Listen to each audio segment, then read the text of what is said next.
everybody, so with the release of Halloween Ends this week, I thought it would be a great time to do yet another ranking for the Halloween franchise. It's one of my favorite ongoing horror franchises, and with this being the end to this new trilogy, who knows when we'll get a new Halloween film, so it could be a couple years, you never know, but nevertheless, I am always excited to talk some more Halloween on the channel. This time of year, I'm always rewatching the franchise regardless, because it just sets me in the right mood for the Halloween season. I still need to get the new 4Ks, the ones that just came out from Scream Factory, because I am trying to upgrade all of them to 4K. As many fans of the Halloween franchise know, many of the sequels in the franchise, maybe potentially even including Halloween Ends, they're a little bit divisive, so I'm sure there's going to be quite a bit of variations in everyone's list how they'd rank the franchise from worst to best, so make sure you share those down below, but let's get into my last place pick. At number 13, I have Halloween Resurrection. Every single time I've ever rewatched Halloween Resurrection, I just find myself really bummed out. It ruins the epic conclusion of H2O, even though it was planned. I didn't know that going in as a fan, and then on top of that, you kill off Laurie Strode in the very beginning of the film, which, that's just a twofer of things that I'm not a big fan of, even though the movie itself also isn't very good. Resurrection just feels very bland. It lacks most of the flavor of a Halloween film, repackaging everything into your run-of-the-mill standard early 2000s horror film, and also just the fact that we're throwing kids from a reality show to be picked off one by one inside of a house by Michael Myers. It's not very exciting. It would be one thing if the kills in the film were exciting, but those as well are very lackluster, and it's a shame because I do really like the Michael Myers mask in this entry, but it is kind of soiled by the fact that it reminds me every time that this film stars Busta Rhymes, and he is roundhouse kicking Michael Myers in it, so it's a very unfortunate entry in the franchise, probably the most forgettable for me. At number 12, I have Halloween 5, The Revenge of Michael Myers. Much like Halloween Resurrection, this one once again soiled the ending of the previous entry, and it was a pretty intriguing ending. It's seeming like Jamie Lloyd is going to be taking over the mantle from Michael Myers, and they threw that in the garbage, and they pretty much made Jamie Lloyd mute for the entire film's runtime. Of the three entries in the Cult of Thorn trilogy, this is definitely my least favorite one for many different reasons. Just as a horror fan, the kills in this one are just very lackluster, some of my least favorite of the entire franchise, and we follow around mostly pretty dull, uninteresting characters, like Tina, for instance. I think she might be, if not the worst, one of the worst characters in the entire franchise as far as lead characters go. Even Dr. Loomis isn't safe from this entry. He's mostly just a very weird creep in this one, and this by far, I think, has my least favorite mask in the entire franchise. The Michael Myers look in this is pretty horrible. The neck flaps are out, he just looks all around very goofy, not scary whatsoever. Much like with Halloween Resurrection, this is just another entry that I think is very forgettable. At number 11, I have Rob Zombie's Halloween 2. Now, generally, I actually am pretty favorable towards Rob Zombie. Usually, I think he is able to bring some general interesting ideas to his horror films, but with Halloween 2, I'm actually on the other side here, not defending him. Now that we've moved past the origin story, you can tell that Rob Zombie wanted to experiment here and not just remake Halloween 2 as well. It's just the concept that he's fleshing out felt a bit all over the place, like the supernatural angle involving his mother and the usage of the white horse. By the end of the film, it just gets a little bit muddled, especially when you're mixing it with these brutal slasher elements when Michael goes around killing people. I don't really mind the grimy brutality that Rob Zombie brings to his films. It's just by the end, all the ingredients and the things that Rob Zombie's trying to say with this character, I don't think it mixes properly, whether it's all the things I previously mentioned, or the fact that this film has a giant hobo Michael Myers running around with a big beard. It's all just very weird. It's a very missed opportunity here for a good sequel to his original remake, but generally I am very favorable towards Rob Zombie if you've seen any other of my videos talking about the guy. At number 10, I have Halloween, The Curse of Michael Myers. This entry is always divisive, whether it's the theatrical cut or the producer's cut. It's a very messy experience all around, which is extremely understandable due to the fact that there is so much studio interference here and the way that we're trying to wrap up the Cult of Thorn trilogy. While story-wise it's a bit of a mess, what does save The Curse of Michael Myers a little bit in my eyes is the fact that it does deliver some great eerie atmosphere that goes well with some genuinely awesome kills. Honestly, Curse of Michael Myers probably has some of my favorite kills of the entire franchise, one of them being Michael Myers killing that guy and his head explodes. While I think Donald Pleasence is fine in this, I do wish he had a better final performance for this character since Dr. Loomis is so iconic. Then you throw into the mix a very young Paul Rudd in here as Tommy Doyle. He's not great, it's just kind of a fun novelty that Paul Rudd is in this film even though he didn't return for Halloween Kills. A very weird wrap up for the Cult of Thorn trilogy. You can tell they didn't really know how to wrap things up and they were just throwing things and hoping that they stuck. One of the things that was probably most odd was the incestuous reveal with Michael Myers having this nephew son. I mean, incest seems to be all the rage right now with Game of Thrones and House of the Dragon, so I guess Michael Myers is a little bit too early to the incest party, unfortunately. At number 9, I have Rob Zombie's Halloween. As I said previously, generally I am pretty favorable towards Rob Zombie's style filmmaking, and I do think his approach here to this remake works much better than in the sequel. What Zombie really excels at with this remake is crafting terrifying visceral horror and building up the evil of Michael Myers while he's being watched over by Dr. Loomis, and that carries over well into when it becomes more of a new version of John Carpenter's original film. I actually do quite love the Michael Myers in this. I think Tyler Mane was a great choice for this interpretation of the character, just because he is so intimidating stature-wise. He's this hulking 6'9" serial killer, and he's just frightening, imposing just because how large he is, and it makes for some very great, frightening kills. Where the film stumbles a lot for me is in the film's dialogue. Rob Zombie's dialogue has never been one of my favorite aspects to his filmmaking. A lot of the time, it's very clunky and just kind of cringe in general.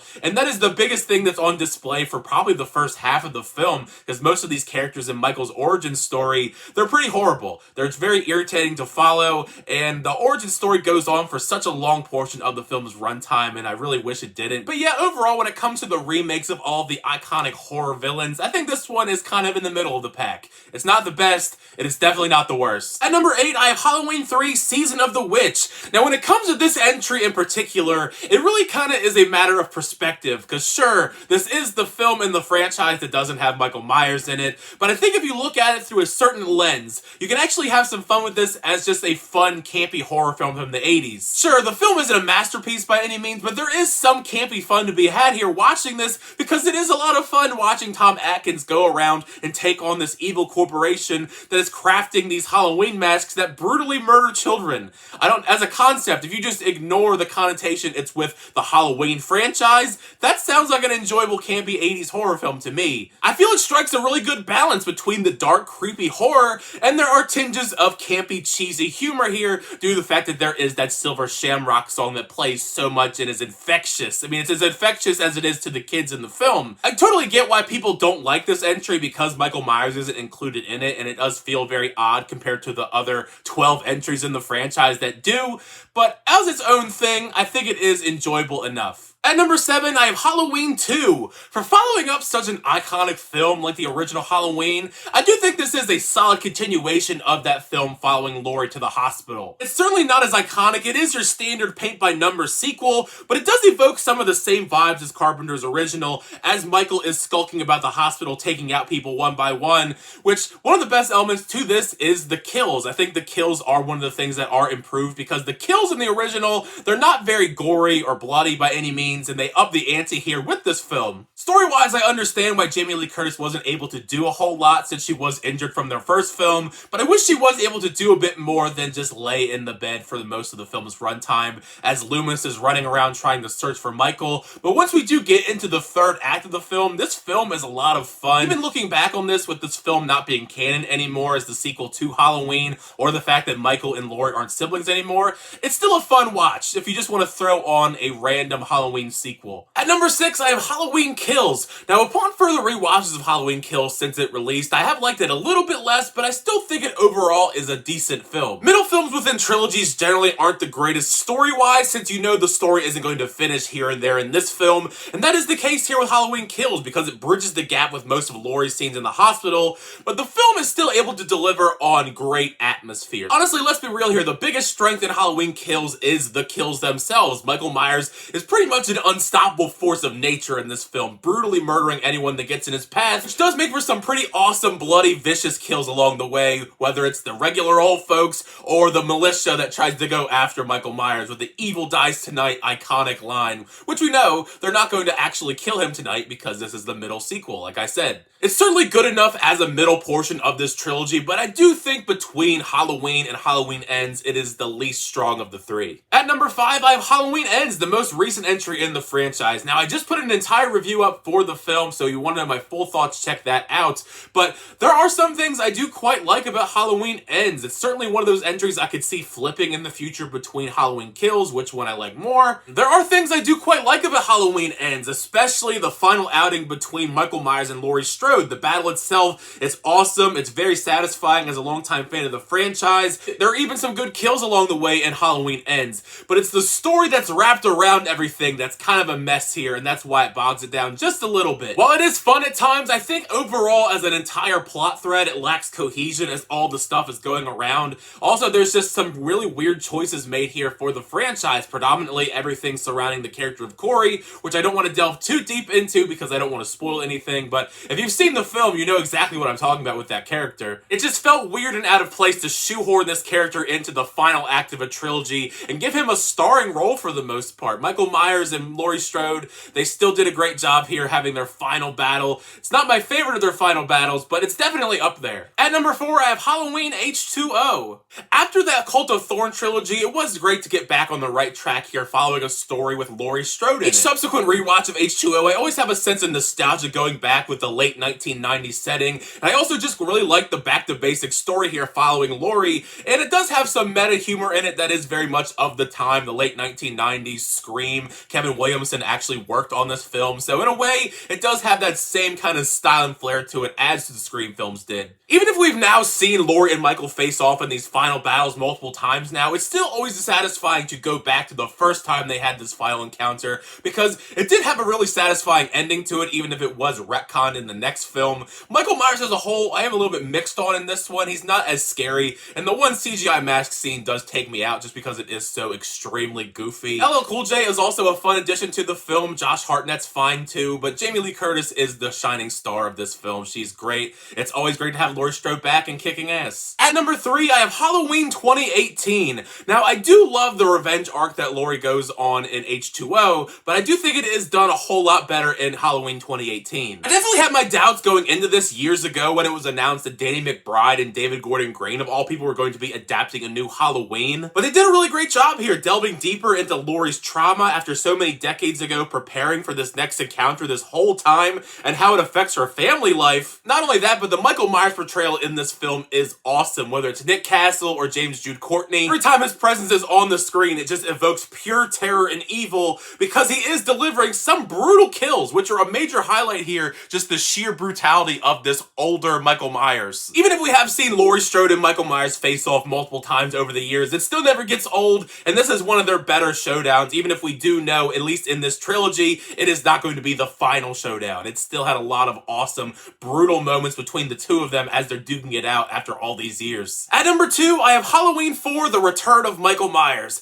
While I am someone that does quite enjoy Season of the Witch, I do think this was a great return to Michael Myers to his franchise. Always really gravitated towards the eerie, spooky atmosphere Halloween 4 has, and that isn't the case for a lot of these films, unfortunately. Sure, Michael's mask in the film, it's a bit distracting. It's a bit goofy looking, it's a little too clean for my taste. Nevertheless, this film does have some of my favorite Michael Myers moments in it, along with the fact that I do really like Danielle Harris in the role of Jamie Lloyd. This is the best of the character's portrayals, whether it be this film, 5, or Curse of Michael Myers. And she works great alongside Donald Pleasence, who also was solid in this as he returns to play Dr. Loomis. Before we had that entire angry mob going after Michael in Halloween Kills, shouting "Evil dies tonight," these were the original people, the militia that goes after Michael to try and find him and gun him down, and that was surprisingly very fun, the way that was injected into Halloween 4. When it comes to all of the different Halloween sequels, this one, just for me, just has the perfect blend of interesting characters, good scares, and just fun all-around atmosphere and horror to it. To the surprise of absolutely nobody, number 1 is the original Halloween.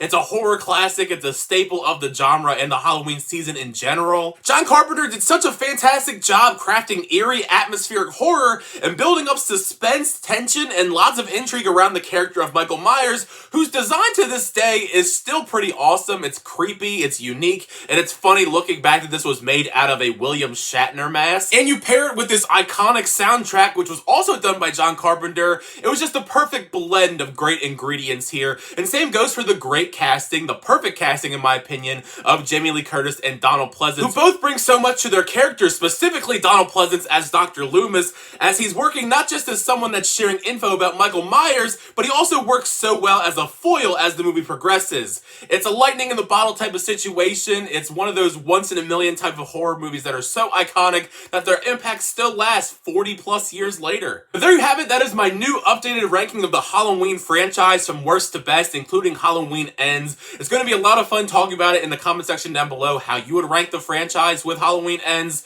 I mean, who knows when we're going to get another Halloween film? We know probably more than likely there's going to be another one eventually, but for now, this could be the definitive list for many years to come. So make sure you share your thoughts down below. What did you think of my ranking? And also, like I said, share yours down below in the comment section. I figure there's going to be quite a bit of variety, and that's what makes these rankings so fun to do from time to time. But anyways, thank you guys so much for watching the video. I always do appreciate it. Make sure you like on the video and also subscribe to the channel. So always update reviews, reactions, rankings, unboxings, and more. For next time, I'll see you guys later.